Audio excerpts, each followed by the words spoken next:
some folks to die. By these 50 countries, differing so much in race and religion, in language and culture. It is a big idea, a new world order. Well, I know they're lying. They tricked me once, but they're not going to trick me twice. The time is now.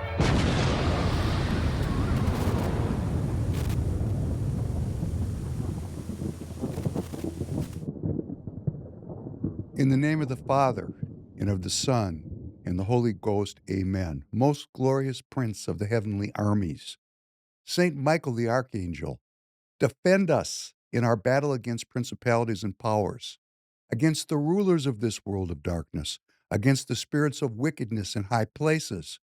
Come to the assistance of men, whom God has created in his likeness, and whom he has redeemed at a great price from the tyranny of the devil. Holy Church venerates thee as her guardian and protector. To thee the Lord has entrusted the souls of the redeemed to be led into heaven.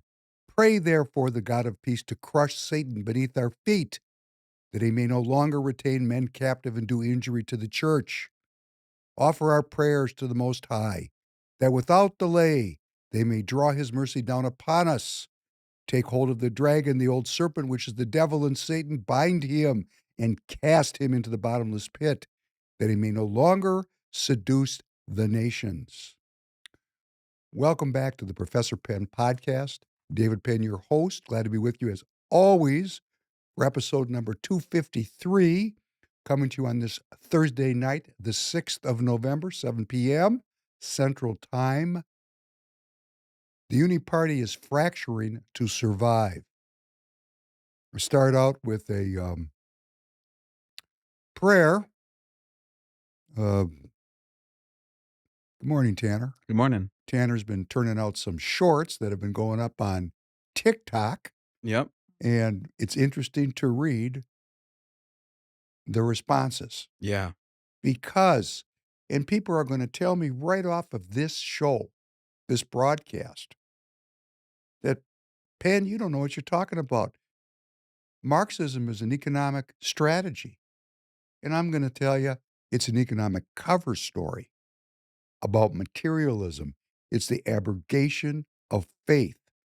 I believe, and I'm entitled to my street corner, that the entire enterprise of the Marxist is anti-Christian. And the economic part of it is just a tactic to get there, to focus people on materialism, to focus people on one half of the story. And why I'm doing these podcasts with you, it becomes clearer and clearer to me every day. We're a political action community. Tonight, I'm going to organize a Senate district in St. Paul, Minnesota. I was asked to go there, and I'm not going to mention any names because I don't want to out anybody. I was asked to go there by the local leader of that group, and I'm thinking to myself, man, it's very complimentary, and thank you, but where's the party? And then I'm reading Dustin Gragey, who's a UNI-PARTYist propagandist, and he posts up on X this morning that in an off-year election, it's all about get out the vote and don't depend on your party if you're a campaign. You got to knock the doors yourself. And I'm thinking to myself, what are we doing here in the parties? I mean, we take a look at the Democrat Party, right? Man, they turned out, they defeated Omar Fatah. They're very organized. Well, they're both sides. They're having it out over there, too. Yeah. Okay, remember what Muhammad said? The knives are out on the left side of the football? They're fighting it out. Well, we're still civilly discoursing over here on the right side of the football. It's civil. I can talk to any of you, and I respect most of you, even the ones I do not agree with politically. I think respect in civil discourse is critical inside the house. But there are some of you that are going to be irredeemable by choice, and you are not a friend of this podcast or a friend of mine, and I feel no reason to give you any quarter. But I will say, on our side, we can fight like hell till the day after the primary. And we're going to have Representative Wiener on soon. And Mhm. Mike and I spoke at another event I drove to 3 hours from here, organizing, putting forth the effort that it takes to maintain the philosophy of republicanism. And Mike said, it's to me personally, we're going to talk about it, I'm sure, when he comes in next week. He's mortified that the party has devolved to the level that the endorsement process is no longer meaningful because there's going to be a primary challenger no matter what happens. And that's the fight within the party. Politics, I really think Mike is right about this. And I've talked to other key people in the party who wish that we had a party. Well, we don't. And we're going to talk about that tonight. We don't because we're not effective. Look at what happened this past Tuesday in this election. The Republicans got waxed. Waxed. And, you can say, well, it was this reason and it was that reason. Only 48% of New Yorkers voted. Hey, That's crazy. it was an internationally significant election. Yeah, all the way in Minnesota, we're talking about it. I know. Yeah, it's talked about if you everywhere. take a look at what happened in Minneapolis, we need to look up that data. In fact, you can look it up right now while we're talking. What was the voter participation rate in Minneapolis and in Minnetonka, in all these different little elections? If you don't show up to play, don't be complaining about the score because we're not doing the work. Now, when I say we, I'm taking responsibility because I haven't been able to motivate most of you. Some of you, yes, and God bless you. And I'm going to tell you right up front, this is very hard work. Most of the time, it's draining. You deal with a lot of people, you act like you like them, you're not that likable. A lot of people show up and say they're going to do something, and they don't do anything. A lot of people show up and you tell them what to do, they do something different because, hey, this is not a military organization. This is volunteer politics. Yes, sir. All right, so I got the number. It says it's 55%. It's an unofficial result right now, but according to CBS News, if we want to trust that, it says that it was 55% of registered voters. This is compared to 2021, where it was only 54. So a little bit of growth. What was the growth? 1%? 1%. Wow. Wow. That, we're only voting for the future of our city, and 45% of the people don't vote. Now, okay, there's going to be all kinds of, who are those people? I don't really care who they are. I'd like them to be involved in civic life. I'd like them to feel that the government and their fellow citizens care enough about them and our shared prosperity that they actually want to participate. And I'm going to tell you, if you just happen to be tuning in and you're a leftist and you're still here after that prayer, which would be cool, maybe they're just looking at me like a lab rat. Well, welcome to the party, guys. Right. You're welcome. I want you guys to go and vote and participate in your party and knock doors and convert people. I want the whole society engaged in determining the future of this country, because if you got eyes to see and ears to hear, all the chips are up on that bar. Let's just play 2 clips which are going to show you and me, because I think it's quite telling, where we were when I was a young kid in school, because this reflects my youth, and where we are today. Let's play number 1. President John F. Kennedy has a personal message for all of us on this important subject. I welcome this opportunity to speak to the people of America about a subject which I believe to be most important, and that is the subject of physical fitness. And I speak not only as President of the United States, but also as a parent of 2 children who I hope will grow up with those qualities of vigor and energy which we identify with the best of America. This should be a matter of concern to us all. A country is as strong, really, as its citizens. And I think that mental and physical health, mental and physical vigor, go hand in hand. I hope that we will not find a day in the United States when all of us are spectators, except for a few who are out on the field. I hope all Americans will be on the field. That is, they will concern themselves with the education of their children, with the physical development of their children, with the participation in the vigorous life, and then also, as their children get older, inculcate into them a desire to maintain that vigor through their normal life. Our citizens are living longer, and we want them to participate fully in that longer life. But they can only do so if they give some of their time and some of their effort to maintaining that vitality. This is a subject which should be of interest to us all. And I hope when we have seen the astonishing results which we have seen from our work in a few schools across the country, where we've been able in the short space of 2 and 3 months to change the physical habits and strength of our children, that this will spread to every school district in the United States, that all of us will participate in the life around us, and in so doing will be better citizens and happier ones. This is a challenge for us all, children, boys and girls, college students, mothers and fathers, and all of us, I think, should welcome it. I hope all of you will join in a great national effort to build a strong and better America through physical effort and through the contributions we can make by the drive and force we bring to our daily lives.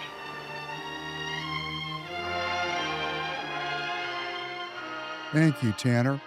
So that's a vision of the vitality of the nation is inextricably linked to the vitality of every single citizen. And I'm going to tell you from my own personal journey, that's very materialistic, that kind of exercise. That leaves out a lot of the potential growth that a human being could have through physical training because we break our world into mind, body, and spirit, but there's just really one unity. And the way we teach our children to exercise here in the United States of America, even going back to the 1960s, because I actually was involved in that. It was a program, it was called the Presidential Fitness Physical Fitness. Was that like a program, a part of the whole schools or like? Yeah, everybody participated, baby. Yeah. I mean, there was no way, get on that pull-up bar, let's see what you can do. Yeah. I mean, it was motivating because you got embarrassed publicly. Yeah. And then there was no participation awards back then. So it was about competing physically. See, that's weird because I feel like that's reminiscent to my memories in like elementary school. But as I got older, once I got to high school, it was like the gym teachers didn't even try. Like just a simple warm up of running around the gym, you had half the class just walking. Yeah, well, okay, great. I think only 25% of the current cohort of 18-year-olds are physically qualified to make it into the military. 75. I mean, No, I'm not making the number up. I mean, that's the I number. believe it. I mean, look at me. What do you mean, look at you? Aren't you going out in the woods this weekend? Oh yeah, but I don't know. Military is a little different. I'm not military ready by any means. Well, you could get ready. You know how to handle a firearm, Yeah, which is that's a lot different than a lot of the people in your generation who want to opine on firearms and have never trained with them. So, there's a lot of different elements to it. Let's not be too self-deprecating because you have some very martial skills. You just don't see them as a martial skill. I appreciate you. Very Well, complimenting I'm me. just saying, I mean, I sit and talk to people in my own family about gun rights, Yeah. and I know none of these people they've never handled a gun. I remember, this is a funny story. Sorry, I digress. It's a serious subject today, but this is about 1967, 68. Because this gun rights conversation, it goes back a long way. Yeah. And my dad, of course, Mr. Liberal, was opposed to the idea of people having guns. But his wife, my mother's family, they were from the wrong side of the street and they were gangsters. He just didn't know it. Mm. Because, everybody had kind of cleaned up by the 60s. When they came here in the 20s and 30s, hey, let me give you a blast, okay? We get down on all these young black kids that are shooting each other and dealing drugs, right? Mm. Okay. Well, the Jewish people came here. They didn't like those. Same people don't like blacks, don't like Jews. So the Jews were all in ghettos. The ghetto here in Minneapolis was in the north side, and the ghetto in St. Paul was down where the old St. Paul airport is now. And they couldn't get jobs. Nobody hire them. They had to run their own kind of underground community economy. A lot of them went into a life of crime because we had a really kind of a period there. It was called Prohibition. Mm. You know, it wasn't legal Yeah. to buy and sell liquor. Oh, gangster's paradise. A really fun fact about Minneapolis at that time, there is a whole labyrinth of tunnel systems underneath Minneapolis that was used during the Prohibition times. St. Paul, too. Yeah, well, they all connect under It's Nicollet unbelievable. Island and everything. So I'm sitting at the Friday night, the Shabbat dinner, Sabbath. You know, Jews go Friday, Saturday. Hey, we all got our own, you know, Christians go Sunday. You got to be different or you're going to be Jewish, right?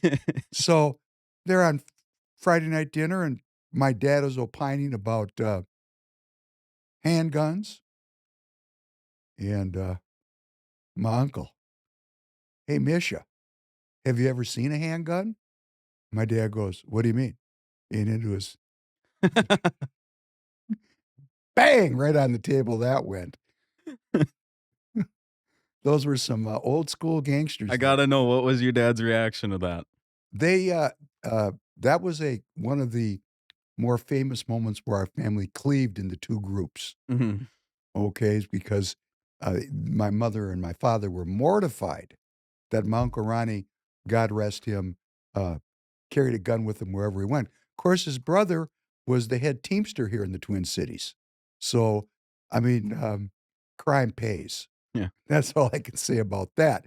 Now, that's a vision. I digress. That's a vision that was prevalent, and I'm saying we could even improve dramatically the results of well-being if people who knew more than just the physical frame, but knew how to unite physical training with spiritual growth. We were talking about that on Hebrews last night. Royce White and I were talking about this. Royce was talking about the Catholic idea that as the intellect grows, the spirit grows, that's inextricably linked. And that's Catholic doctrine. But I'll tell you, Eastern doctrine, as the body grows, the spirit and the mind grows because it's a unity. Hmm. And we just don't teach it that way. Nope. You know, and we could. And you know what would happen if we taught it that way? Well, we wouldn't need this, number 2. Play number 2. I'll tell you when to stop. That'll be when I've had enough of it. Microsoft co-founder Bill Gates publishing a memo that suggests adopting a different view and changing strategy towards addressing climate change. It is a rebuttal to what he calls, quote, the doomsday scenario, which Gates says is, quote, causing much of the climate community to focus too much on near-term emission goals, and it's diverting resources, he says, from the most effective things we should be doing to improve life in a warming world. He writes, quote, this is a chance to refocus on the metric that should count even more than emissions and temperature change, improving lives. Our chief goal should be to prevent suffering, particularly for those in the toughest conditions who live in the world's poorest countries. Although climate change will hurt poor people more than anyone else, for the vast majority of them, it will not be the only or even the biggest threat to their lives and welfare. The biggest problems are poverty and disease, just as they always have been. Now, I spoke to Bill Gates in an exclusive TV interview, and I asked him to explain what he hopes people take away from this new message. Climate is a super important problem. There's enough innovation here to avoid super bad outcomes. We won't achieve our best goal, the 1.5 or even the 2 degrees. And as we go about trying to minimize that, we have to frame it in terms of overall human welfare, not just everything should be solely for climate. How much of your own view is a function of just contextually what's happening in the world versus what I think you've thought for a long time about the climate? Well, if the aid budgets to poor countries were continuing to go up the way they did over the last 25 years, then the trade-offs between climate action and saving children's lives wouldn't be as acute as it is now that these budgets are going down, and going down quite a bit. And so the plea here is to say, okay, let's take that very limited money and not have some partitioned off for particular causes. Let's measure it all in terms of the human welfare. How do you help those countries? You were a huge supporter of the Paris Climate Accord at the time. That's good, And I Tanner. wonder Thank you now- very much. Thank you. So what we have here now is two visions. We have the President Kennedy vision, where the society educates each citizen in personal well-being and to develop the skills to develop and maintain personal vitality. That was the point of the first clip. Now we've gone into this other thing, which is really an important change. Bill Gates being such an important leader, he's saying that there's an overemphasis on climate emission control, emissions. We're getting off track with this. We need to redeploy. He actually says downstream there that we have the technology to control this climate issue. Not a big a deal. It's okay. We need to take those resources and put it into lessening human suffering through vaccinations and health interventions on a globalized planetary scale. These are two different visions of how we either self-govern our vitality or we participate in the governing of our well-being. These are stark contrasts. I'm asking you to please contemplate this as you consider getting involved in politics. Because what's being developed, I'm sure out of the most altruistic and well-meaning place, is a medicalized, technologized strategy for lessening human suffering. You know when my suffering's going to end, Tanner? When you die. That's correct. Yeah. We're going to move on. Thank you very much, Bill Gates, and to all the people that listen here to the Professor Penn podcast. Remember, sometimes we speak in ways that force you to stretch out your thinking a little. Okay, let's take a look at a clip, number 4. At least they're warning us. So on November 1st, EBT and SNAP benefits are being taken away as a result of the government shutdown. You might say, that doesn't matter to me, I'm not on EBT, great, those people need to get jobs. That's not the argument or the discussion here. People without food for themselves and their children get desperate. And as you can see from the following videos, they're taking to TikTok and Instagram to let you know. So what I have to say to you is stay vigilant, keep situational awareness, and put your thoughts in the comments below. Just a thought. Have a great day. If you work at a grocery store and you know that the food stamps is not working in November and you see people stealing and you snitch, you deserve to die. That's right. Trump said all the groceries is free now. That's what I heard. Well, you take from us, we take from you. It's the fact that Trump think he doing something by not giving food stamps next month, like bitches don't have purses and bags. Bitch, we're gonna eat, and we're gonna eat good on your dime, ho. Yeah, on the big corporations' dime, because what? Food stamps ain't stopping no motherfucking show. You wait and see how hungry people get and see what the fuck happen. And if you are that Walmart employee who snitched on that single mother of 5 for simply trying to feed her kids, mind your business. Everybody came into Walmart bum rushing, stealing, like filling up buggies, running out the store, like just putting all the groceries in their cart because he want to cut off motherfucking food stamps. I will be at motherfucking Walmart with my steel toes on and my motherfucking helmet, and I dare a bitch try to stop me from walking out that motherfucking store with my groceries. Baby, I'm 250 pounds solid. Baby, you want to see a human motherfucking bulldozer, baby? Because that's what the fuck I'm going to turn into. If you think you going to stop me from leaving out that goddamn store with my motherfucking monthly groceries.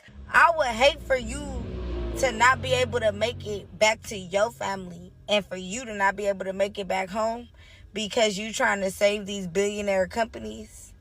So if y'all think the people are the only ones that's going to be losing out this little text message notification y'all sent about us not getting our November EBT, you guys are very mistaken. So this message is also for Walmart, Kroger, Albertson Companies, Publix, Audi, Costco and Sam Clubs, and Target. Y'all better stay the fuck out of my way in these stores. I'm walking out with carts and I'm not paying for Trump, if you want motherfuckers start looting, it's gonna happen. Before my kids go broke in this bitch like Jock, I'm gonna be stealing like it ain't no tomorrow. Well, that was something. Something that most of us don't see every day. Knee-jerk reaction. Blame it on the Democrats. No.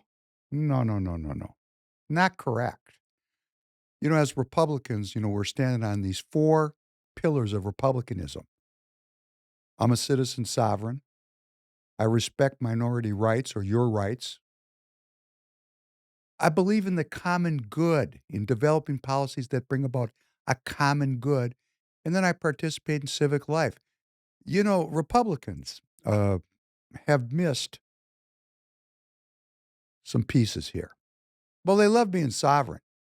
They look at their 401k and they say, wow, look at those pixels. I'm the man.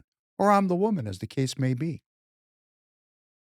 Most of the time they respect the rule of law. Most of the time. Not all the time. Because, I've been around some very disheartening conversations relative to that. But hey, most of the time overall. But when it comes down to the common good, we don't understand that very well here in the Republican Party. And we have pursued policies over decades, which has created this kind of income inequality gap. And that's what that is.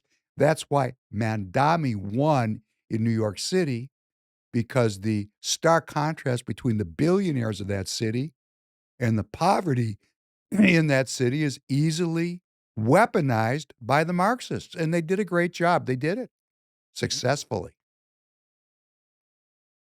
And then the final one, that participation in civic life part. Wow. And we just don't do it. So what does participation in civic life mean? It's an infinite opportunity to participate, to work with people we don't know or don't know well, to make for a better life for everybody. And we have these citizens, and I know the reaction. I mean, take a gut check on your initial reaction. Don't have to say anything. Just think, what did you think and feel when you saw that? A hungry man is an angry man. And do I think we're heading into a moment of civil unrest in November? No, I don't think it's going to happen, because they got to walk you there step by step. We're getting programmed to expect certain things to happen. Now, I could criticize the Democrat Party all day long. And people in the Republican Party say to me, why don't you criticize the Democrats?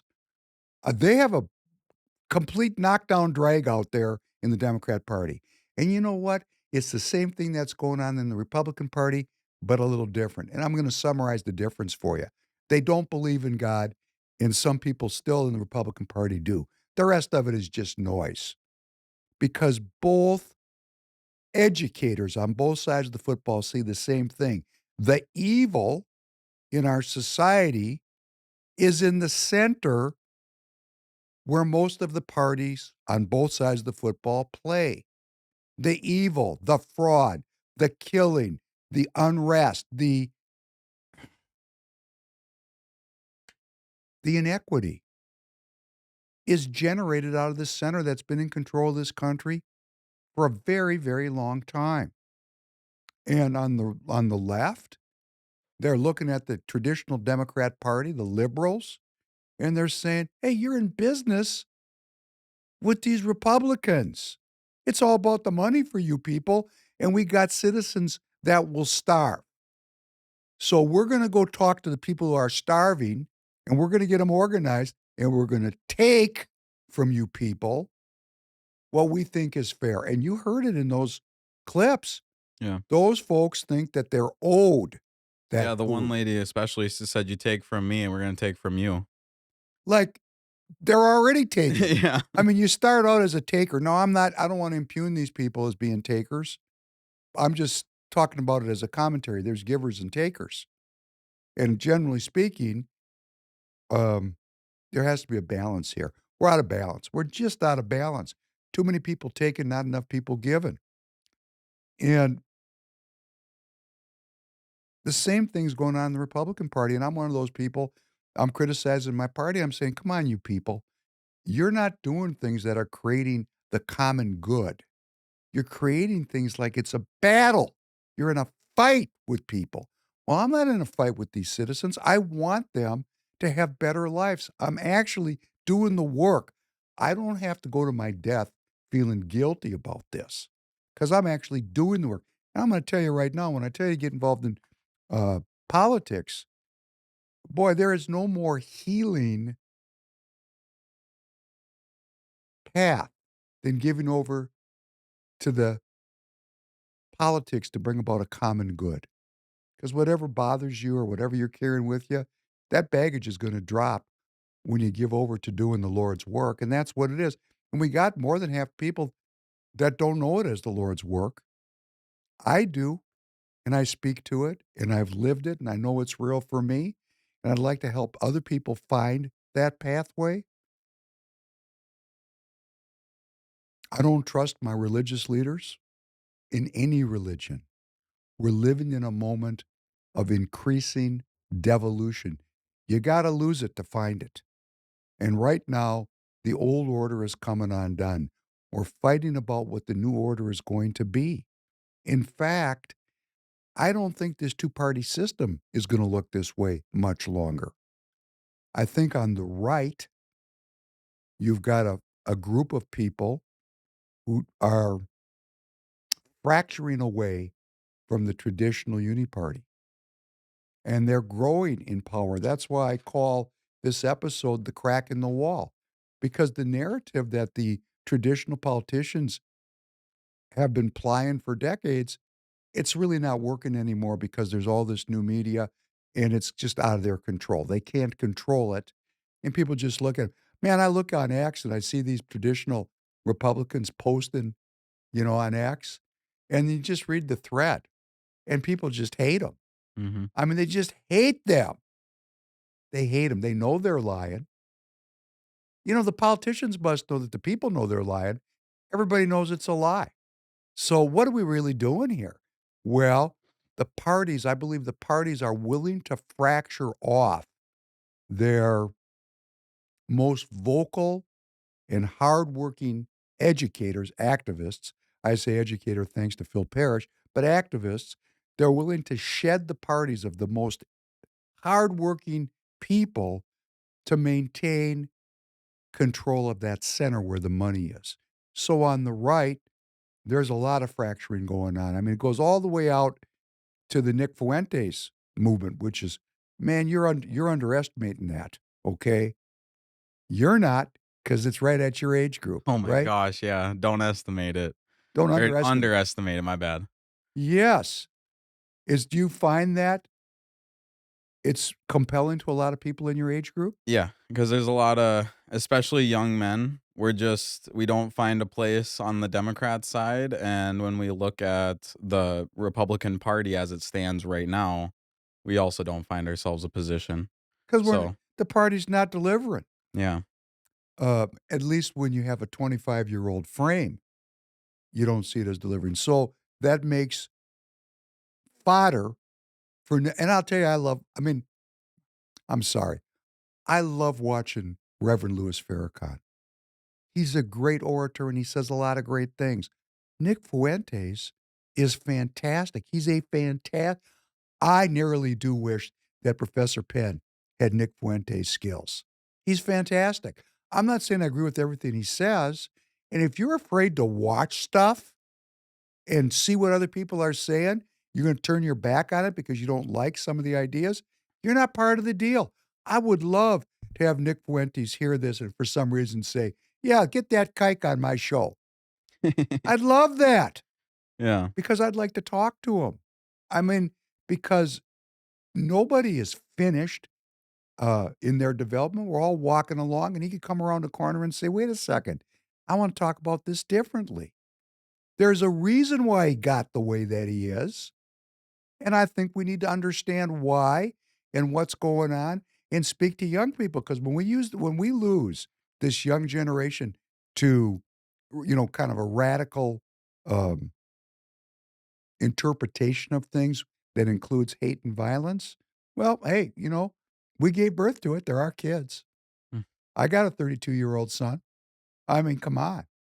Hey, boomers, come on, just turn your back on it and see what happens. Like, hey, here comes Thanksgiving. I wonder how that's going to work for everybody. Yeah. Anyhow, and on the left, obviously, with the victory of Mondami and the almost success of Fate here in Minneapolis, this is just portends things that are coming. The parties are under assault, the UNI-PARTY. So UNI-PARTY, what do they do on the Republican side? Hey, I'm the hardest working guy in show business, and they threw me out because they don't want my work. Because I'm talking to people like you. They don't want you in the party. Yeah. Because if you become a delegate, you might not vote for the UNI-PARTY. So they're willing to throw people out and then scream unity, unity, unity at the same time. Okay, that's politics. Great. Here's what I'm doing, and here's what I want you to do, particularly if you're in Minnesota. Dan Schultz likes this part of the show. Caucus comes up in February. Politics starts at caucus. What is caucus? That's a neighborhood meeting right by your house with your neighbors. We'll be giving it a lot of coverage as we get closer to February. What it means to you, and this goes on in every state. Some form of this goes on in every state. You enter the political process if you want to preserve a republic. If you would like to live in a communist country, stay home and be entertained. It's just that simple, because can you see it's coming? Can you see what's coming down the drain pipe? Let me just take a frame back into the early 1930s in Germany, because this is getting very similar here. On the far left were the communists. They were communists, Marxists, just like Mondami is a Marxist. He's a Marxist, okay? I don't care what they say when they sit there in suits and smile. And you saw the comments in my ex. Oh, hey, this isn't communism. This is democratic socialism. Yeah. It's different. Yeah, f you. It's not. I'm old enough to know it's not. You're not. You're a kid. God bless you. It doesn't end the way it starts. Kind of like a marriage. The one thing I would like to, maybe we could devote a episode to it, but a common comment that I saw on our TikToks at least was saying that the only reason communism has not worked in other countries is because the United States has gotten involved and tried to collapse it every time. Which, Oh, really? I don't know. So I you would wanna know love something? to dig deep into Have you ever that. heard of the bamboo curtain?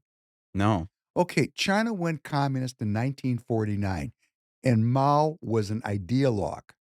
He believed in radical class struggle, and everybody got poor real quick. Okay? Yeah. It was Chinese communism. Communism. Millions of people were killed. Millions of people were starved to death. The country went into abject poverty. It was a mind virus, kind of proportional with what we got going on with some of the folks here in this country. Mm. You ask any Chinese person that are in their 40s or younger, they're going to tell you right now, mistake. They don't look back on that fondly. Now, China has a capitalist system, of meritocracy system, that's a one-party rule. And it's not communist, man. There's no communism in China. There's no pensions. There's no health care. You work or you starve to death. That's a fact. I can say it because I've been there. Oh, you're Chinese, you want to argue with me? Fine, put it in the comments. I'm friends with somebody, her parents, she told me they have a pension. You know how much it is? You ready? From the government? $7 a month. Nice. You gonna live on $7 a month? Hey, you know what? I'm eligible for Social Security. You know how much I'm gonna get? Huh. $4,000 a month. Yeah. You're paying for it. Keep working. I got you. Thank you. The common good. The common good. But my point in saying this is, for someone who would say that the United States intervened into internal Chinese politics, hey, we can't do it today, except with a club from the outside through tariff policy that is intervening. But there's no on the ground. Hey, we tried it actually, but that had nothing to do with how it turned out, like the Tiananmen Square massacre and the student uprising during the George Bush Sr. period of time. Yeah, we had all kinds of. In fact, we're going to talk about one of those organizations today. The National Endowment for Democracy was very involved, but it didn't move the needle. The Chinese don't care. They're not letting outside influences determine the future of their country. Can I tell you why? Why? They're ethno-nationalists.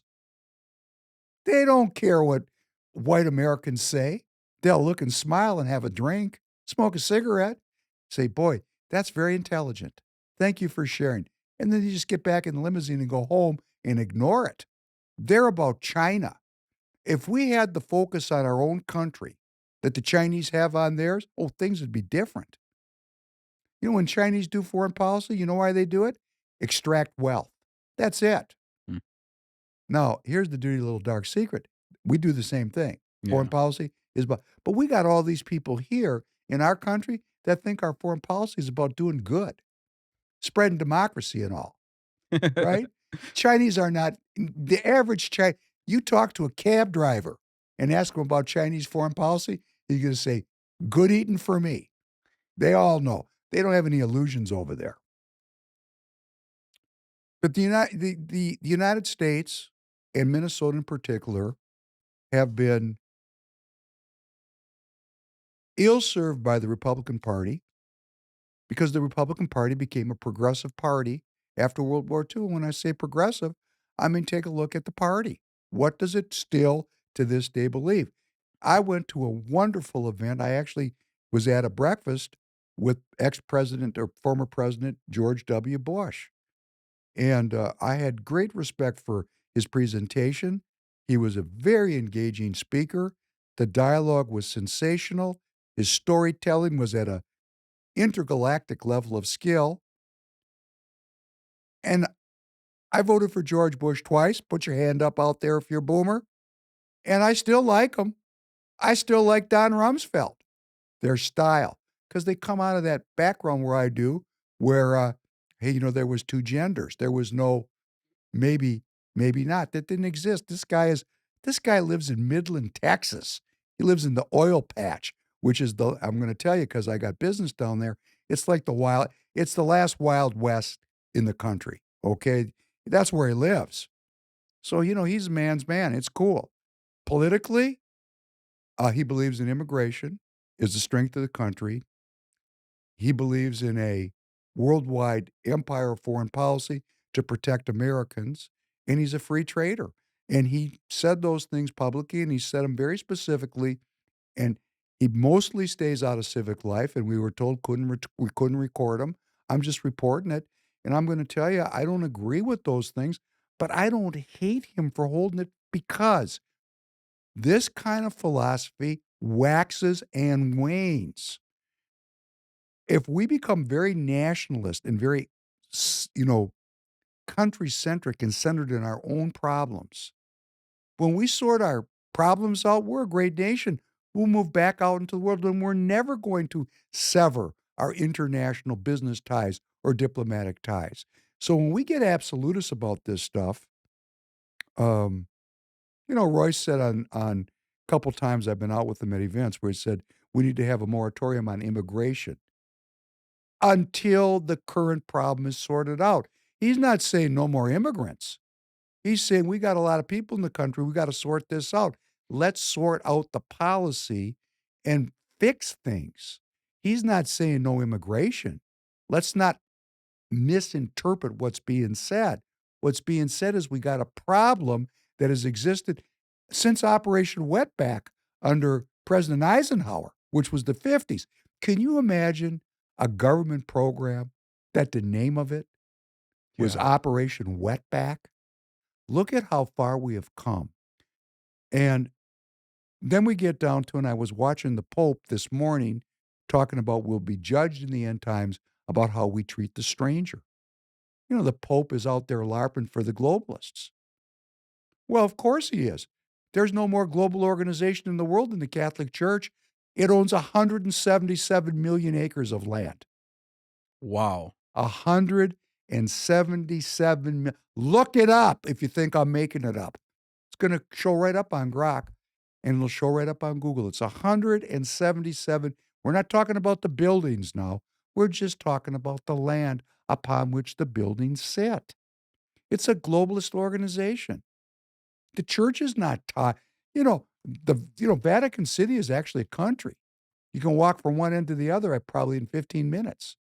So, they're running a worldwide empire there. We're not. We're running a nation, a republic.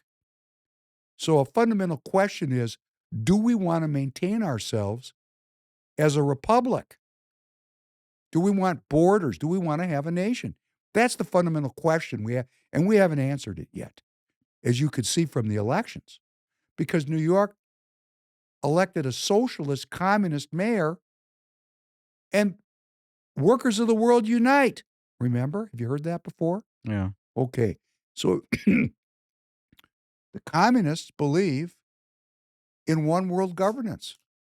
I mean, that's what the World Economic Forum is all about. If we could solve that question and answer it for ourselves, we would answer the next question. What kind of country do we want to be? And we're down to that now. I mean, and we're going to talk about the Revolutionary War a little bit tonight. I mean, we had a revolution. What was the question? Do we want to have our own country? Yes. What kind of country do we want it to be? And that was solved by the time the Constitution was written. That's what the Constitution is. This is what kind of country we want to have. In fact, that Constitution guarantees every state a Republican form of governance. And just please, I want to read this to you correctly. So just give me a second to find it. I didn't come prepared with this, but I'm okay. Here it is. This is in your Constitution. When I say it's yours, it's ours. It's the founding, organizing document of our entire program here. Article 4, Section 4. And ask yourself, is it worth getting out into your neighborhood, meeting your neighbors, putting them on a list, being in touch with them? And heck, if you go to my X at Prof. Penn Podcast, there's tons of content that you can repost into your own socials or to your own list of people. I'm saying every one of you is running for office. In the office you're running for, lead Republican in your neighborhood, or even lead Democrat in your neighborhood. Who is going to go out and meet their neighbors? Who is going to bring their neighbors into politics? Who's going to do the evangelical work of doing what? The United States, which was a new idea at that time, shall guarantee to each and every state in the Union a Republican form of government, and shall protect each of them against invasion and on application of the legislature or of the executive against domestic violence. EBT, revolt. In your Constitution. And what does it guarantee? And what is a Republican form of governance? You are the sovereign of your own life. You respect the rights of every other citizen. You believe in the common good, so we have a functioning society. And you participate in civic life. Where have Republicans fallen down? You're not participating in civic life. And we've allowed a oligarchic, kleptocratic ruling class to develop that have aggregated all the wealth to 11% of the country, leaving 89% with crumbs. And they're going to revolt because we haven't shared the gains of our society in a way that allows people to be sovereign in their own lives. Of course it's going to break down. Those people on that EBT clip are utterly dependent on the government. And when that dependency goes away, they don't have any other means of support. So we're turning them into what they said they were going to do. Now, there's 50 million people on SNAP and, 50 million people. Does our government have the resources to control 50 million hungry people? Oh, let me tell you, they don't. So we got to think this through on the right side of the football, how completely off center, off register we've become. You're not a Republican if you don't participate. Stop calling yourself one. Voting every other year is not Republican. That is virtue signaling. That's just a virtue signal.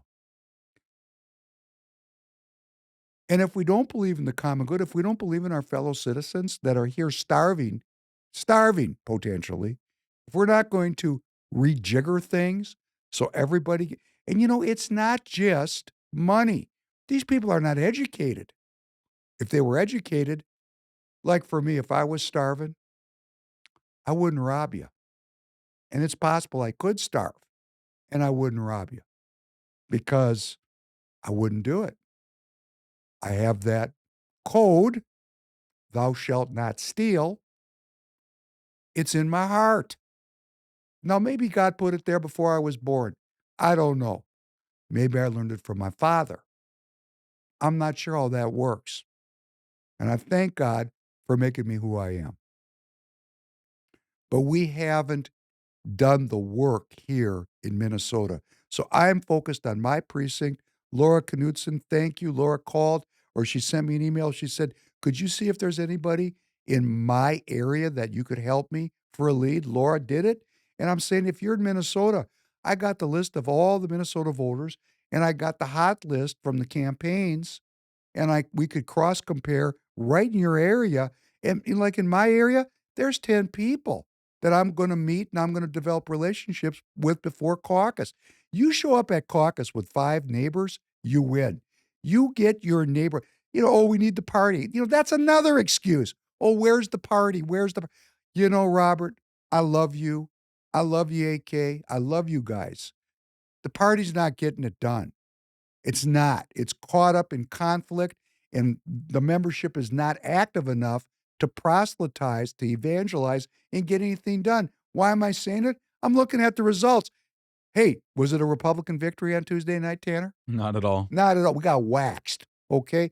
It was an off year election. It's 25. It's not even an off. The turnout was so low. And you talk about Minneapolis with Omar Fatah. There's not even any Republicans down there. Reverend Christopher met with me for lunch. He said, there's nobody even down. There's no Republicans to even marshal.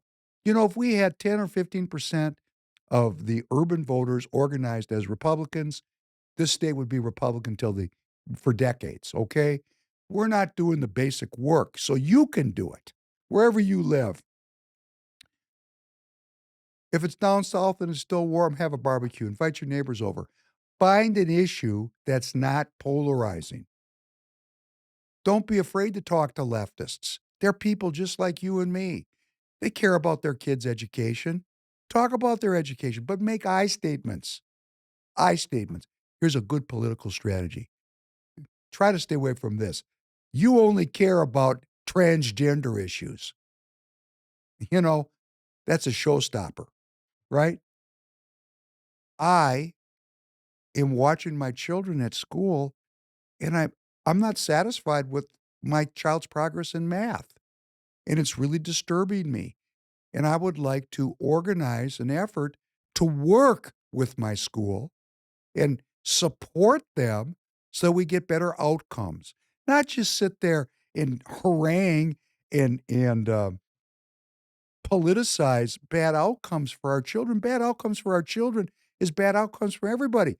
We're waiting for these politicians to fix it. Hey, they haven't fixed it in my entire life, 50 years. They're not going to fix it. We have to fix it. You and me, we can do it.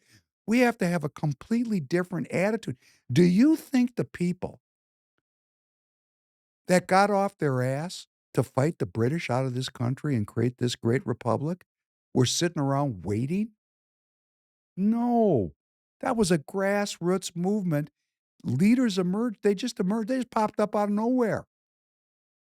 Out of nowhere, they popped up. They were farmers one day, and the next day they were leading the regiment. These were regular, everyday people that got motivated to accomplish what? Freedom. Freedom.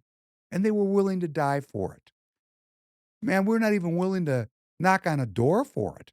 So when we lose it, I don't want to hear any complaining. I really don't want to hear any complaining right now. The only complaining I'm going to listen to is the people that are out there working with me. And then I'm going to hope the complaint is what I'm doing wrong so I can get better at this. The Min GOP caves to the left, the Julia Colemans, the Zach Duckworths. And I'm not anti you people. I'm not anti Andrew Myers. You guys have the R after your name. I'm just saying we're going to stand you up now to be Republicans. You know, Alex Plekish puts in the, I got to read that. Let me find this. This was a great one. What did you say, Alex? Oh, Lord. If, this is Alex Plekish, this is the leader of our party, right here from SD 45, I know him well. Quote, if we are hardcore on certain key issues all the way to the right, we're probably not going to win. I'm going to read it again. This is the leader of my party. This is the leader of the Republicans. Quote, to the Star Tribune. He's speaking to the Star Tribune, which you have to ask yourself, who talks to the Star Tribune anyhow? If you read it every day like I do, you realize that, it has a editorial bent, which has nothing to do with republicanism. If we are hardcore on certain key issues all the way to the right, we're probably not going to win. Well, if we're not standing for any principles, see, hardcore, that's a label. Labels are cognitive distortions. Alex, what do you mean by hardcore? Like, what does that mean? What does that mean? What does hardcore mean? Does that mean we give up our Second Amendment rights to cater to those that would seek to change that? Does that mean that the party becomes pro-woman's right to choose as opposed to pro-life? I mean, where do you go with this hardcore thing? What are you talking about? Because, that's a label. Please describe it to us, because I'll tell you what I've been seeing my entire adult life. The party keeps catering to a voter that never embraces Republicans. I mean, we could go full abortion rights tomorrow. We're not going to get women to trust the Republicans. I mean, just come on. This is just stupid. But what we will do is alienate more Christians, and the word around the campfire is 1 million of them don't vote. We'll talk about that again with John Gap next week, won't we? Or the week after? Yeah, week after. Week after. Okay. John Gap, Minister Gap's coming back. Onward, Christian soldiers. So every time we cater to a left voter, we're going to lose 10 right voters with Alex's theory. And why do I say that's why I say that? History. We haven't won a statewide election in 20 years. Who are we going to blame that on? Well, I'm going to tell you, it's our fault. Our policies don't appeal even to Republicans. I mean, if you have policies that don't even appeal to your own base, hey, you're not going to win anything. We don't stand for anything. No, we're going to have principles. They're rooted in the philosophy of republicanism. Look it up, study it. It's a philosophy of life. It's not a political party. The name was stolen, okay? And now the name has become besmirched. In fact, the brand is ruined. Because we've gotten away from what? The common good. When you espouse policies that aggrandize a small sliver of the population and they make out like Midas and everybody else gets crumbs, you're besmirched. And that's what we've become. It's all about me, isn't it? Oh, let me check my 401k. Oh, wow, I made money today. Wow. That's who we are. You know, that's liberalism. It's all about me. So we've been moving over to the left. Our politicians move to the left. Julia Coleman, the leadership, you know, they move over to the left. The Jim Nashes, they move to the left, and then they stand around. They wonder why we lose. Or maybe the intent is to lose. I don't know what's in their minds. But if they want to win and they keep up with this strategy that if we are hardcore on certain issues all the way to the right, we're probably not going to win. Hey, we haven't won for years doing it your way. Kathy Folk didn't win in SD 45, refusing to support President Trump, not letting a yard sign be in the same yard with Royce Whiteside. She didn't win. She got waxed. Well, let's run her again. Let's run her again. Let's run her for Senate this time, Alex. I mean, come on.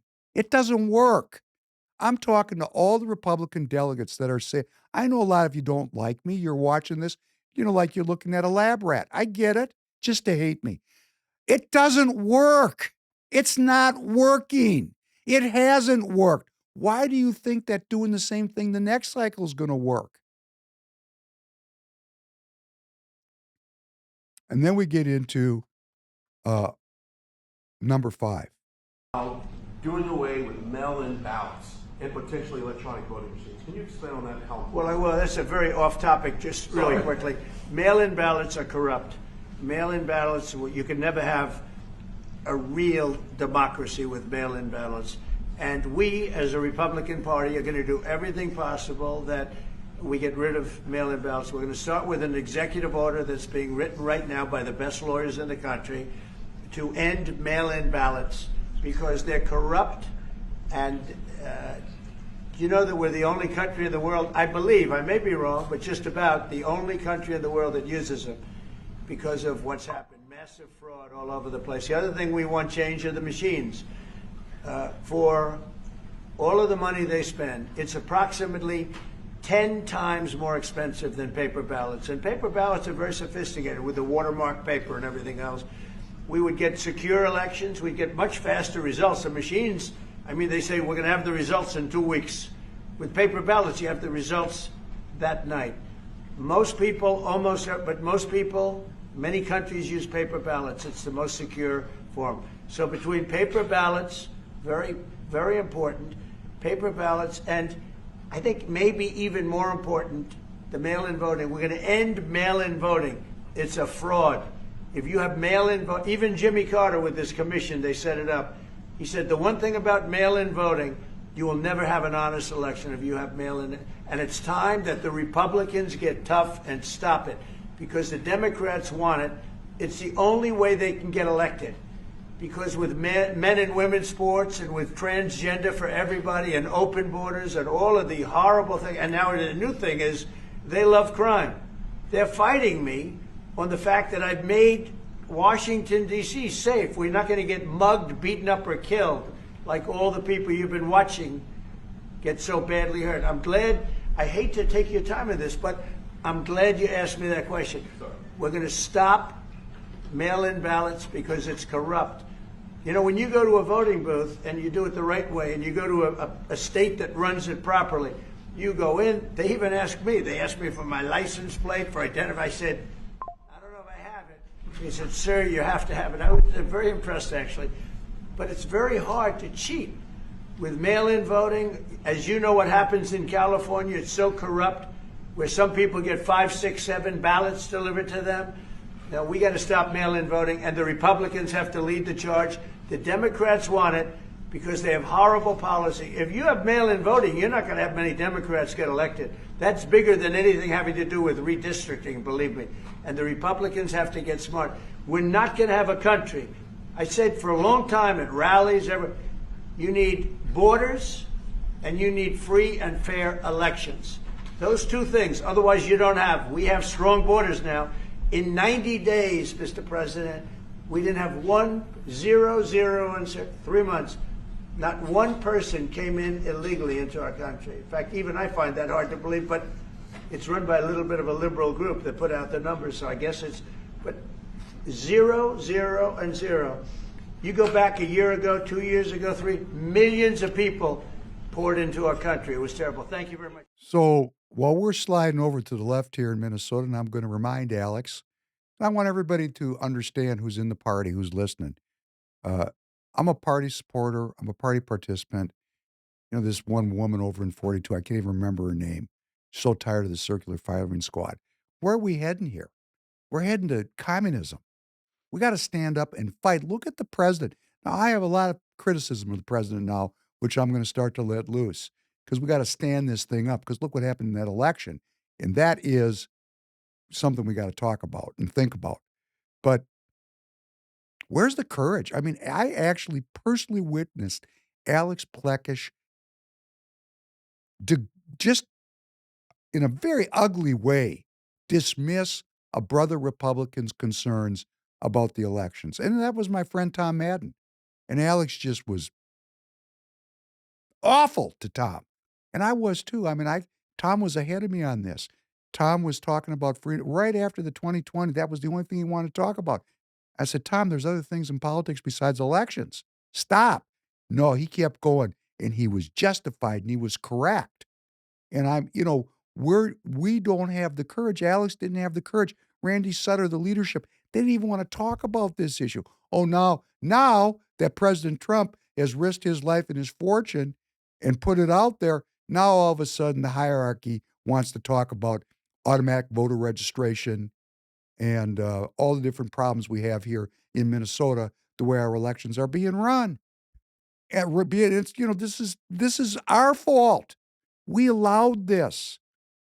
We Republicans allowed this by not participating, by not organizing our neighborhoods, by not showing up at caucus, by not making our party Republican, allowing these people who are not really Republicans because they don't have all of the attributes. If you don't believe in the common good, if every policy is not about the common good, you're missing some of the elements thereof. Now, there's the other side. Mark Elias, the Elias Law Group. This is the guy, Mark Elias, who, was involved in seeing that Norm Coleman got retired and Al Franken went to the Senate. They found a box of ballots there at the end. Nice work. Who funds him? This guy is filing lawsuits and arguing cases all over the country on the other side of this football. Well, you can go look it up. The first people that fund him is the Democratic Congressional Campaign Committee, the Democratic National Committee, the Senate Majority PAC. But when you get downstream a little bit, he's getting a lot of international money, like from guess who? George Soros. So this guy is trying to keep the guardrails off of our elections because they know how this goes down. Nobody's going to go to jail for this. They just got the things. Hey, when there's no rules, there's no rules. If the rule is there's no rule, then nobody's really breaking any rules, right? And that's what we've got here. That's what we've got. And President Trump issued an executive order saying that every voter had to prove they were American citizens. And guess what? The court system says, no, we're not doing that. Because the courts, guess who's in the courts? Lawyers. Where'd the lawyers come from?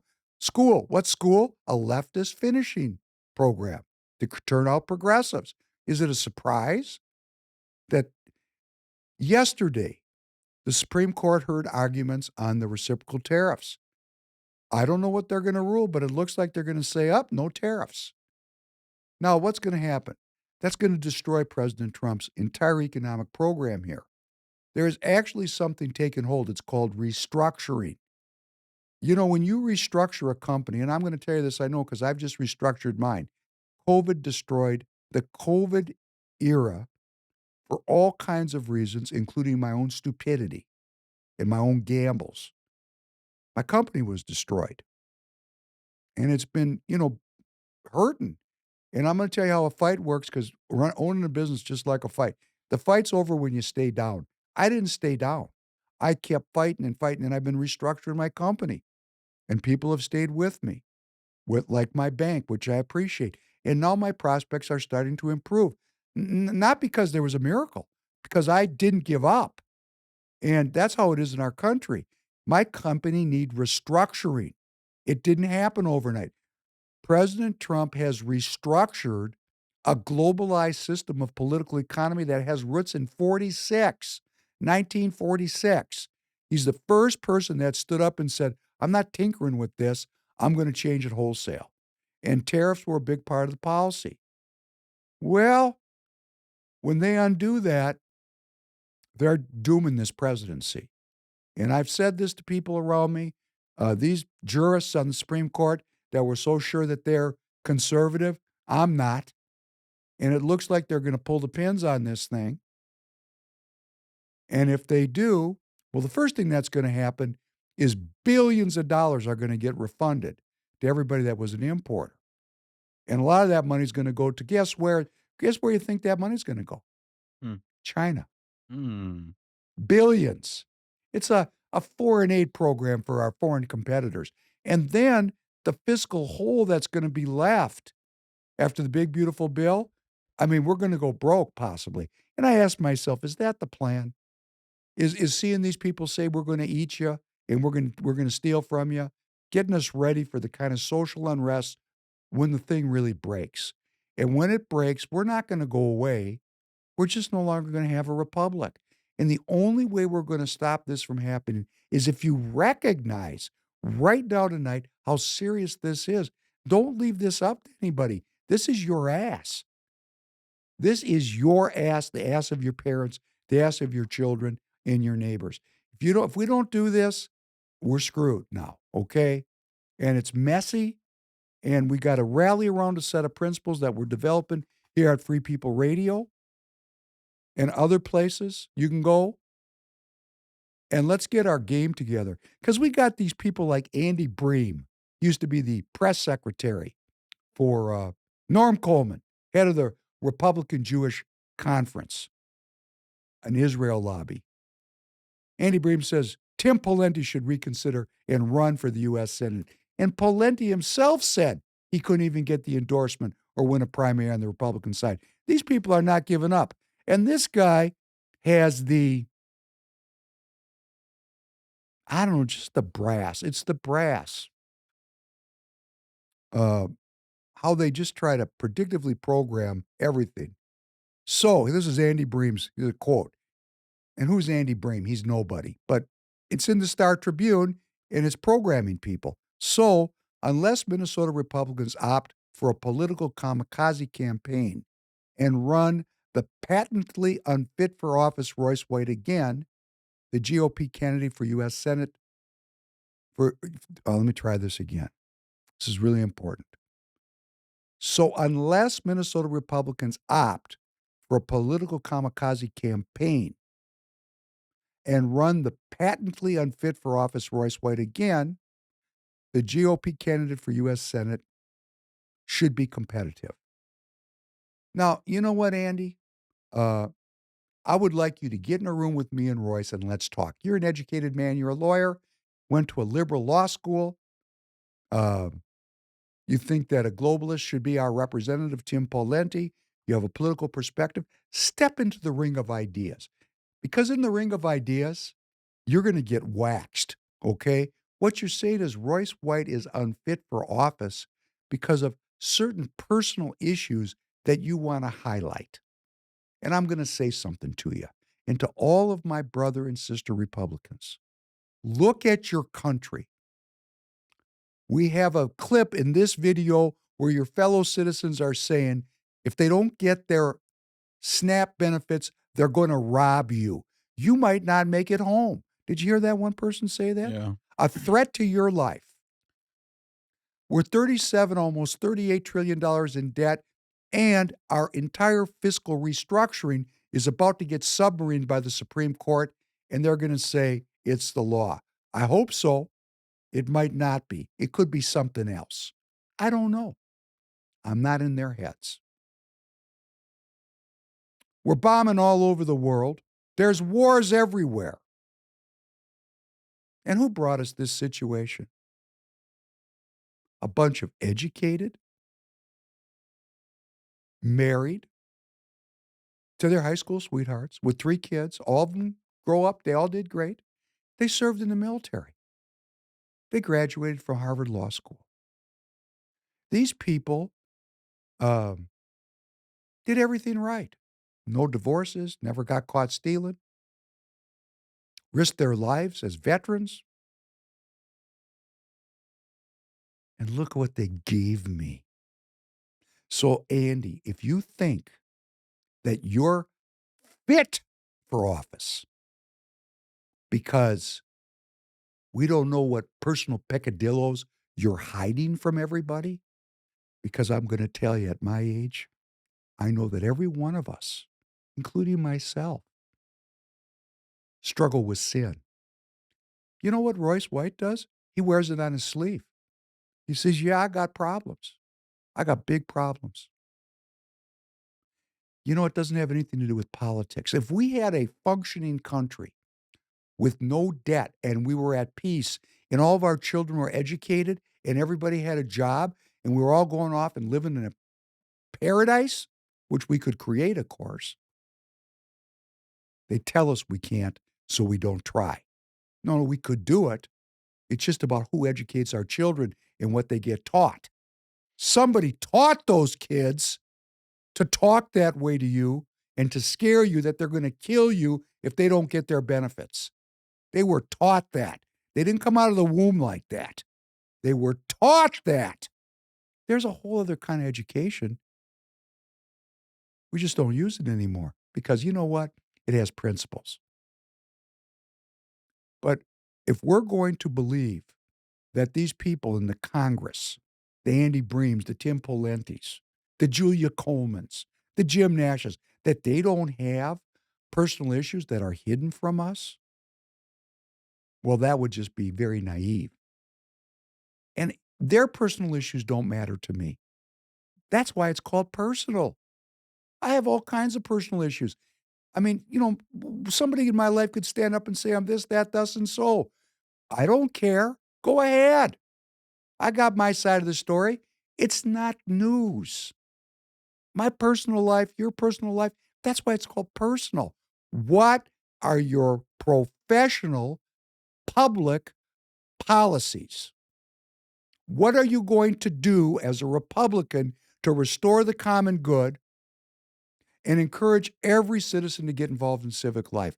And if you can answer that for me, I'm interested and my mind is open. And any of you, Jim Nash, Julia Coleman, Representative Emmer, I respect you all on a personal basis. You're all welcome to come in here and convince me why your politics is going to help us win in Minnesota. That's what I want to get to. You know, Alex was in the paper and they were saying, well, maybe Kathy Folk's going to run for Senate. Kathy Folk, I know this woman. Put her in a room with Royce White and let him talk. You're going to see in 60 seconds why this woman is patently unfit to run to the grocery store, let alone run an organization or run for Senate. No, this is the world of political ideas. And if you have nothing new to say, if you have no ideas, and all you're going to do is tout the party line, you're just going to continue to bring us the outcomes that we're suffering from right now, today. Let's listen to number 6, please. They caught President Obama absolutely cold, Tulsi Gabbard. What they did to this country in 2016, starting in 2016, but going up all the way going up to 2020 in the election. They tried to rig the election, and they got caught. And there should be very severe consequences for that. You know, when we caught Hillary Clinton, I said, you know what? Let's not go too far here. It's the ex-wife of a president, and I thought it was sort of terrible. And I let her off the hook, and I'm very happy I did. But it's time to start, after what they did to me, and whether it's right or wrong, it's time to go after people. Obama's been caught directly. So people say, oh, you know, a group. It's not a group. It's Obama. His orders are on the paper. The papers are signed. The papers came right out of their office. They sent everything to be highly classified. Well, the highly classified's been released. And what they did in 2016 and in 2020 is very criminal. It's criminal at the highest level. So that's really the things you should be talking about. I know nothing about the other, but I think it's appropriate that they do go. May I ask you about that, Mr. President? Tulsi Gabbard has submitted a criminal referral to the Department of Justice. From your perspective, who should the DOJ target as part of their investigation? What specific figures in the Obama administration? Well, based on what I read, and I read pretty much what you read, it would be President Obama. He started it. And Biden was there with him, and Comey was there, and Clapper, the whole group was there. Brennan, they were all there in a room. Right here, this was the room. This is much more beautiful than it was then, but that's okay. I have nice pictures up that came out of the vaults. They were in there for 100 years. This is much more beautiful. We have the Declaration of Independence now in the room, which wasn't here. I guess people didn't feel too good about putting it here, but I do. But you know what? If you look at those papers, they have them stone cold, and it was President Obama. It wasn't lots of people all over the place. It was them too. But the leader of the gang was President Obama, Barack Hussein Obama. Have you heard of him? And except for the fact that he gets shielded by the press for his entire life, that's the one they... Look, he's guilty. It's not a question... You know, I like to say... let's give it time. It's there. He's guilty. This was treason. This was every word you can think of. They tried to steal the election. They tried to obfuscate the election. They did things that nobody's ever even imagined, even in other countries. You've seen some pretty rough countries. This man has seen some pretty rough countries, but you've never seen anything like it. And we have all of the documents. And from what Tulsi told me... That's good, Tanner. Thank you. So what we've got here is a president, and like I said, there's going to be a lot of criticisms coming up. But, man, there's some bravery here to do this. And courage is contagious. And if we're going to save our state, save our neighborhood, save our country, we're going to have to start to confront the people who are heading us towards the New World Order and one world government, one world economy. I mean, we're just going to have to, and I'm saying again, the economy, globalized economy, it waxes and wanes. But this is the first time in my lifetime where it's been used to create one world government. And that's a long way from my neighborhood, and I don't want to be ruled from afar. I want to maintain the Republican form of governance that is guaranteed me by the Constitution of the United States. That is my goal. But the other people have other goals. You know, there's something on the script. You see this? Could you put this up on the screen? This was a survey that went around. I don't know what the source was. This was a survey that went around the Republican Party in the state of Minnesota. Number 4, the question was, if the election was held today, who would be your choice for the Republican candidate for U.S. Senate? Veteran Adam Schwartzy. Sounds great. We love our veterans, don't we? Mm-hmm. You know, we went off to Afghanistan. We thought that was a righteous deal at the time.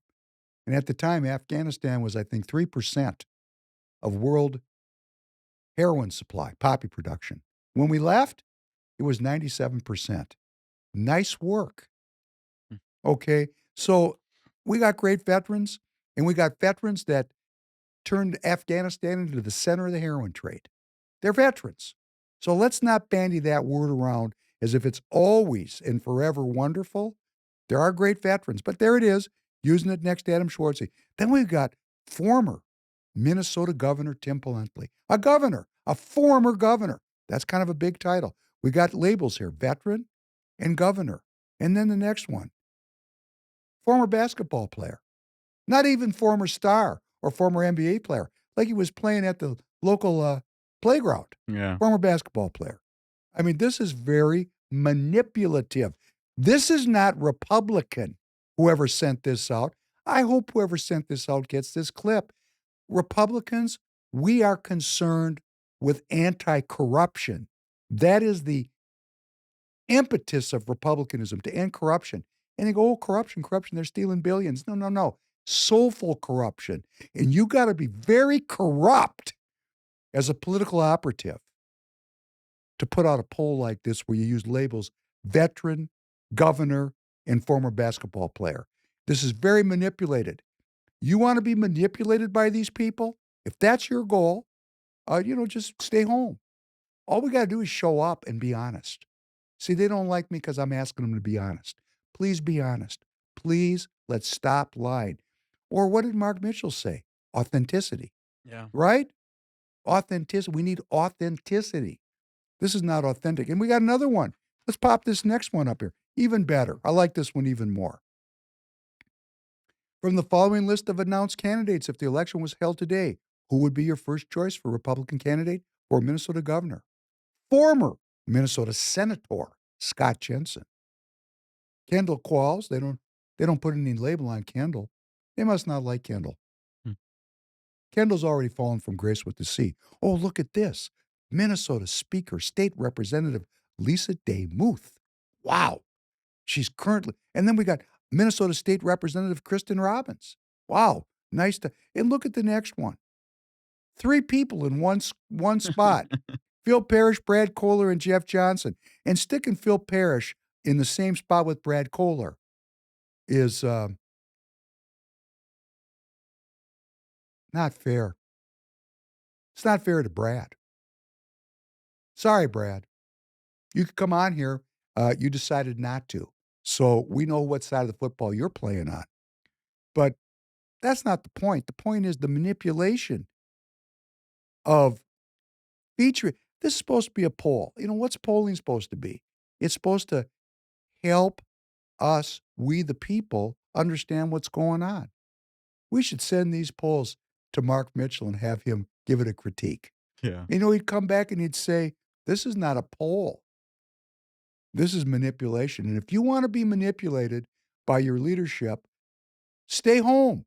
They're happy that you stay home because then they just can keep manipulating everything. What are they manipulating? Your energy. They're stealing it from you. They're vampires. We're victims. They're vampires until they prove me different. Now, I want to talk a little bit about something that I find very interesting. I love history. And I love history because I want to know where I came from. And one of the things how much time in your grade school and secondary school education did you spend talking about the history of the Civil War? Oh, excuse me, the Revolutionary War. Revolutionary War. Yeah. I can't really remember. We didn't talk about it in college. I can't really remember in middle school. I know we talked about it in middle school. I think we're going to take an ongoing deep dive into the Revolutionary War because look where we're at. What is in common? We don't have a country anymore, right? I mean, our borders have been opened. We don't even know what an American is. We don't even know what it is to be an American. Look at the argument. We're not arguing if the tax policy should be, it used to be like this. I want a tax at 26%. I'm a Republican. Well, I'm a Democrat. I want 28. That was the argument for most of my life. A couple of points here and there. And then somewhere along the line, whoa, the gap widened. And that's what it was in the 1770s. There was about 20% of the people in the country that wanted freedom, maybe 30%. There was about 30% that wanted to stay allied with who? The British Empire, a globalized empire, for personal benefits.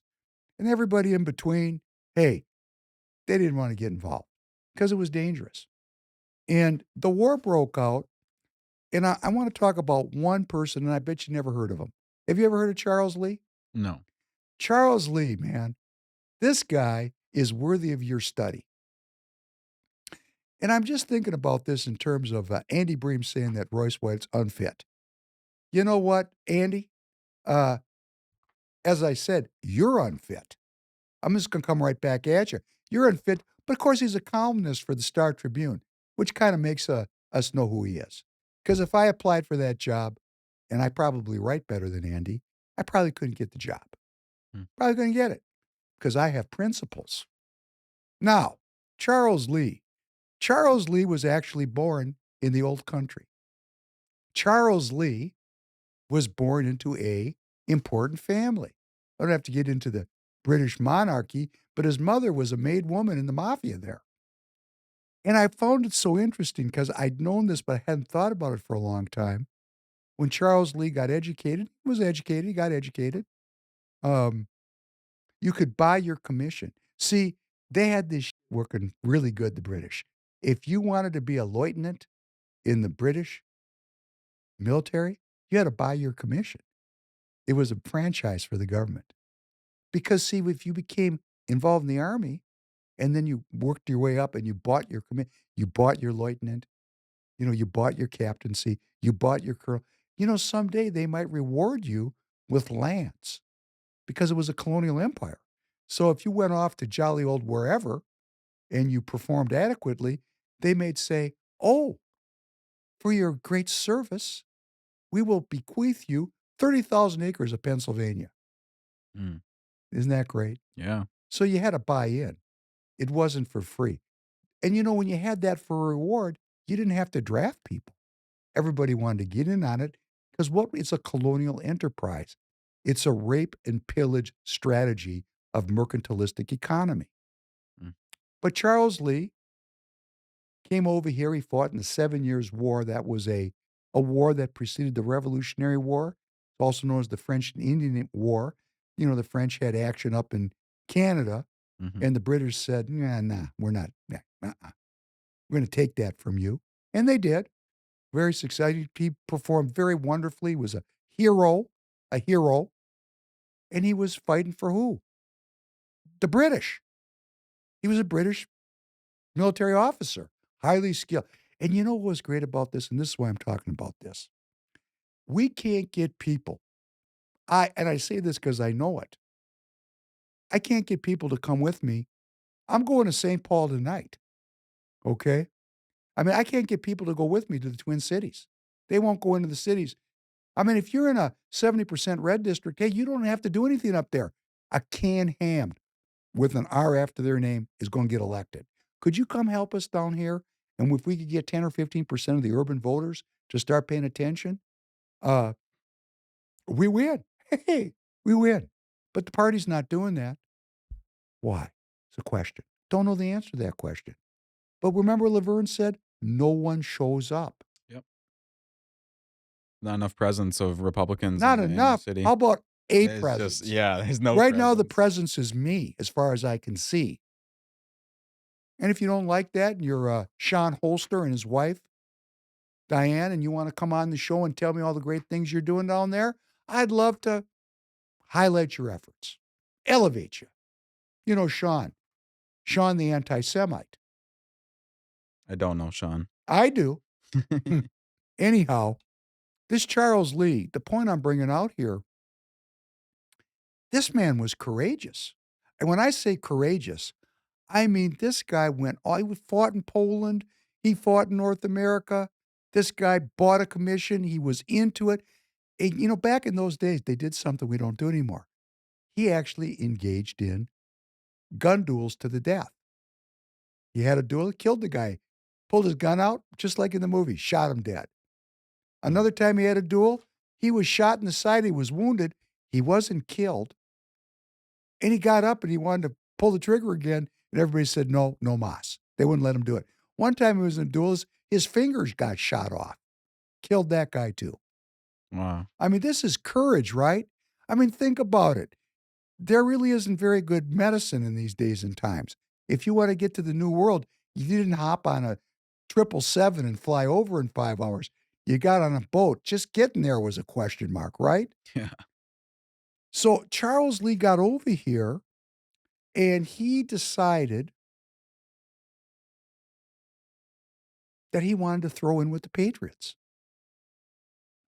At least that's what we all thought. But I'm going to give you the punchline about this dude first, just to let you know how complicated people are when they're brave. Because this is the thing I want to bring out. This is the point I want to bring out. And I say this to all the elected officials that you think I'm grinding on you. I'm only grinding on you to bring forth your courage. Because people wax and wane in their lives. They stand up, they sit down. They fall down, they get up. Just because you're a Uni-Party shill today, as Charles Lee was, working for the British as a military officer, seeing whatever he could steal. Doesn't mean that he couldn't flip and join the Patriots. See, I'm not judging against you people. It's your actions today that matter. This is an important idea. In times like this, we have to give people the opportunity to change. Only judge against those who are absolutely unrepentant in their evil. But the process of republicanism is a process of redemption. And I'm talking to people, I know you don't like me. I'm saying, please change. We need unity around the ideas of republicanism. Listen, learn, get a book out again. Let's rediscover what we're doing here. Charles Lee risked his life all over the world. He came here, he got some lands. He did. So he got what he wanted. He bought in, he got Yeah. 3,000 acres, probably got it on a deal. And he threw in with the Patriots. But let me give you the punchline first. Some 50 years after the dude died, the guy died it's even more than that. It's 70 years. He died in 1782, Charles Lee. And in the 1850s, there was a librarian. I want you to get this through your head now. Here's a guy fighting duels, right? Mm. Selling himself into the empire's colonial enterprise, killing people all over the world.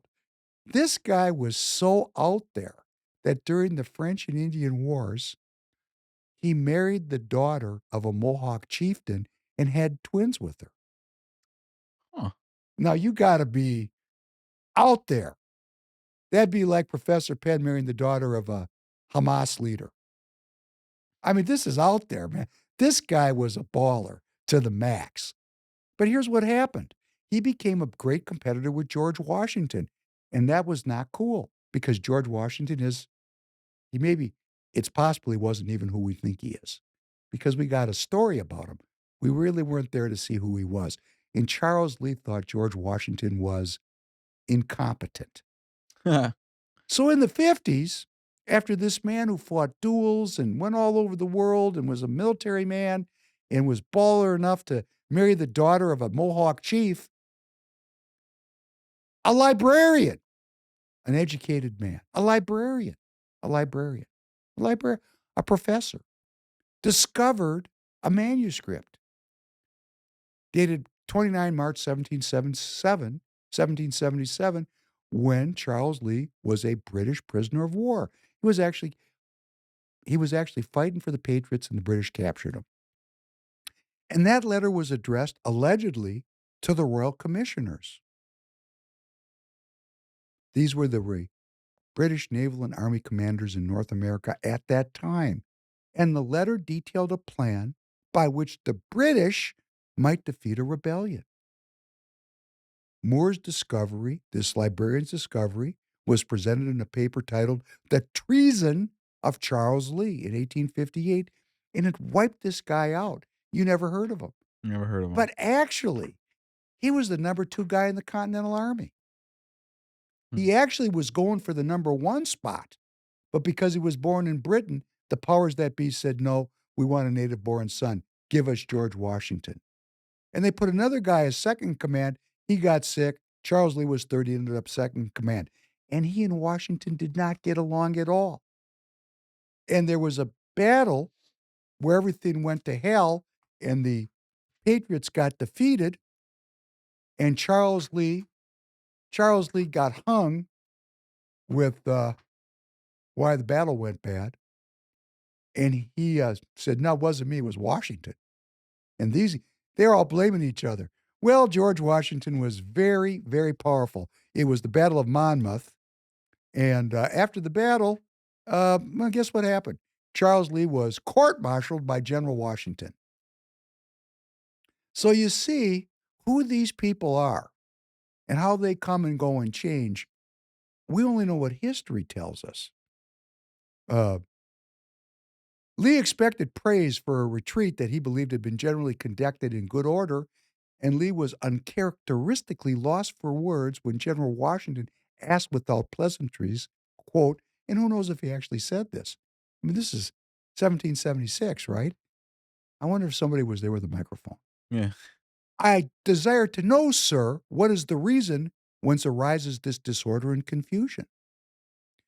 When Lee regained his composure, he attempted to explain his actions. He blamed faulty intelligence and his officers for pulling back without orders, leaving him no choice but to retreat in the face of a superior force, and reminded Washington that Lee had opposed Washington's orders in the first place. Washington was not convinced. His quote, "All this may be very true, sir, but you ought not to have undertaken it unless you intended to go through with it." And they devolved into a argument, and Washington had him court-martialed on 3 charges. And the charges were very serious. Treason. Well, what ended up happening was, at the end of the day, 2 of the charges were kind of dubious. The only charge that really stuck was that Lee was guilty of disrespecting Washington. Got convicted for that, but his sentence was so lenient, it was kind of determined to be a vindication of Lee. And Lee just stood out there after that event into the 1850s as this towering historical figure in American history, and some librarian showed up and told a story about him, which may or may not be true. I'm not there. I don't know. I don't know if he wrote that letter. And now you never heard of Charles Lee. Nope. Such is history. What is my point in going through this? People do all kinds of things in their lives, for good and for bad. I really don't care what your history is, and I don't care what vote you took last year.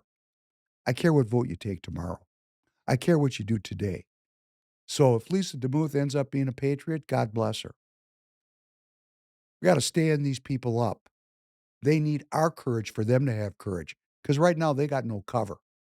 So as long as we don't participate in politics, they're professionals. They're going to go for the hoop. They're going to go for the money. Let's listen to number 8.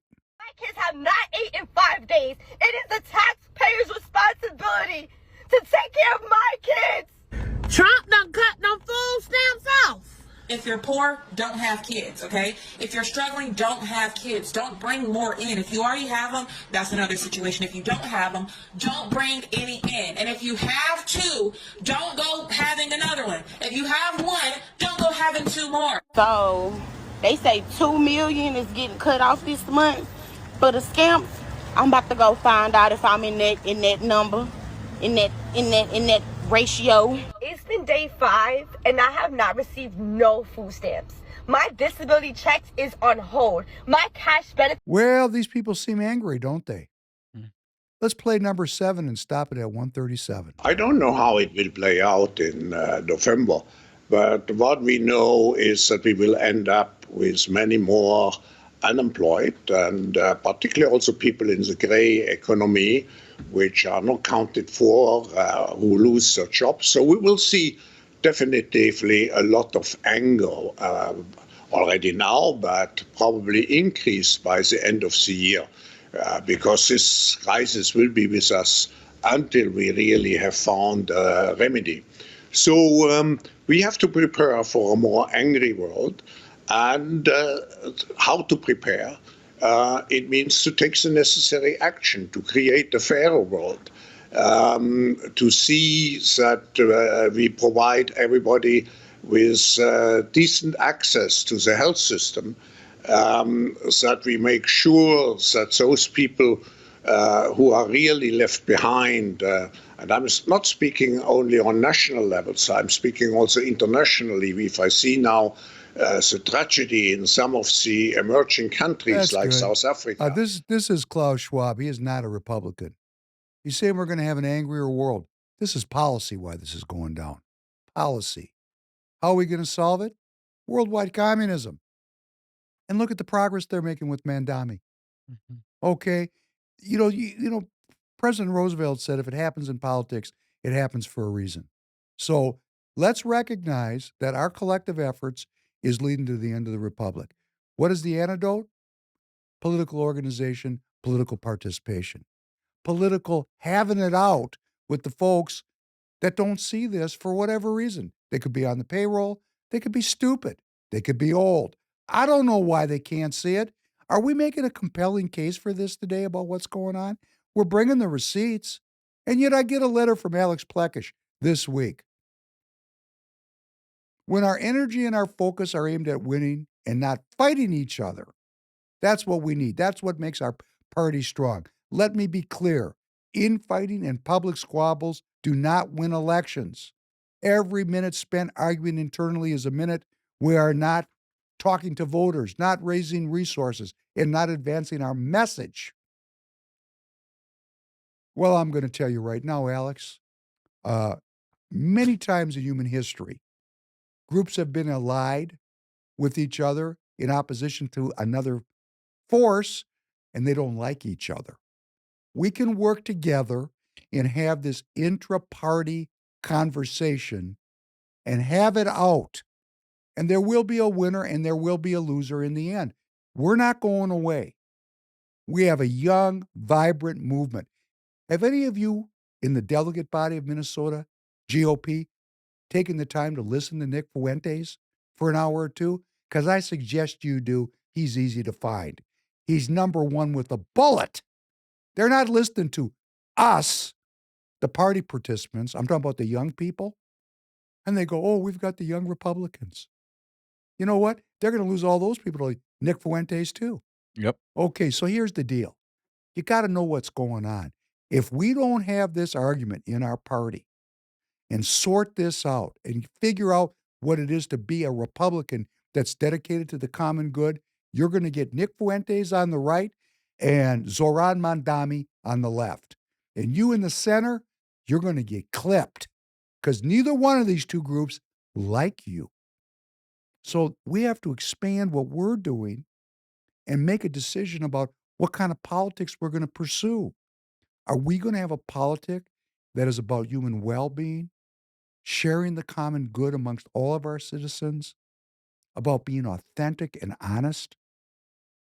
And I don't want to hear anything about Donald Trump. I can't change Donald Trump. I can't change him. I can comment on his policies. Can't change him. Got my friend Rob Zakheim, always talking about national, international issues. Hey, guess what? I don't answer Rob because I have no influence on it. I just answer him back. I'm organizing my neighborhood. Of course, he's an officer of the Republican Party. He's never knocked on a door. You know, if you're in the party and you're not evangelizing, if you're not proselytizing, if you're not a salesman, you better be writing checks. And we could use your help here at Free People Radio. What a great segue. Forgot all about Tiregate yet again. What we're going to do with Tiregate is Tanner's going to start putting in 15-second spots because I'm completely unhooked from the money it takes to come to you like this several times a week. I don't think about it, and we need your support. So what's great about Tiregate is the price is right. I guarantee it. I know the tire business. The service is right. I guarantee it. I guarantee my work. And you'll have the satisfaction of knowing that when you buy your tires for fall, and now's the time to get new tires because winter's right around the corner, you're going to be funding a movement of citizens that are organizing every precinct in this state. And if you're listening to me someplace in Minnesota and you'd like to be part of this process, I am not hard to get a hold of. You can go right into the YouTube chat. I'll respond to you. You can go to support@tiregate.com. That's support@tiregate.com. Send me an email. That's what Laura did. We got to get organized. Join the digital army. Minnesota Speaks is a great meeting on Thursday nights. Let's get thousands in there. Dan Schultz, Friday night, 8 p.m. Central. Dan Schultz, number 2. National Precinct Strategy Get-Together. How do we get involved in politics? We have to get going. There's no time for entertainment right now. We just saw the financial capital of the world elect a communist. Why? The disparity between the wealth and the poor is too great.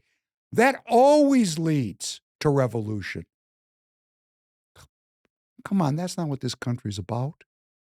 It's been made stupid on purpose. It's been made jealous on purpose. It's been made godless on purpose. All we got to do is change that. And guess what? If we do it, you'll find God is on your side. Thanks very much for joining. It's Thursday. It is Thursday. We'll see you next week. Have a great weekend. Relax. Be well. But start to organize. You know, I got meetings all weekend. I'm going out with a elected politician on Friday, meeting a potential guest to come on the show Saturday. Nice. I mean, I'm working all the time. Why? Do you think I have nothing else to do? Let me tell you, I play the violin. I play the piano. I'm a very, very high-end athlete. I own multiple businesses. I have 5 kids. I live with a beautiful family, a woman who, you know, is not so happy I'm never home. I'm sacrificing a lot because I believe in the Republic of the United States of America.